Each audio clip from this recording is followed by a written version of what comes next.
The first feature film to contain a performance from Orson Welles, he serves as this film's narrator, 1940's Swiss Family Robinson, directed by Edward Ludwig, is the first feature-length adaptation of the very well-known, perhaps even iconic, yeah, I guess it's iconic, the name Swiss Family Robinson pops up here and there, iconic 19th century novel.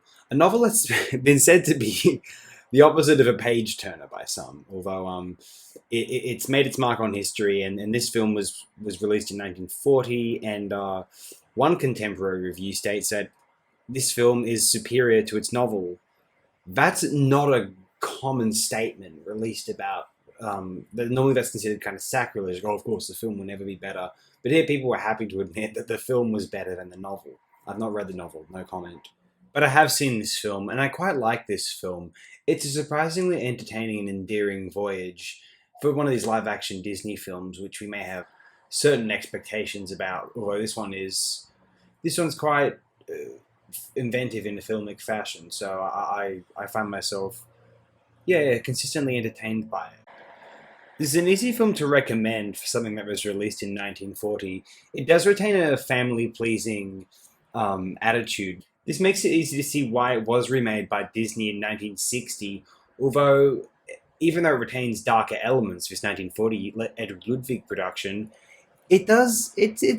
I still think that this could entertain everyone in the household, quite possibly.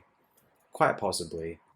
It's an impressive production. I think they seriously wanted to do Swiss Family Robinson a kind of filmic justice. And as far as I'm concerned, I think they've succeeded.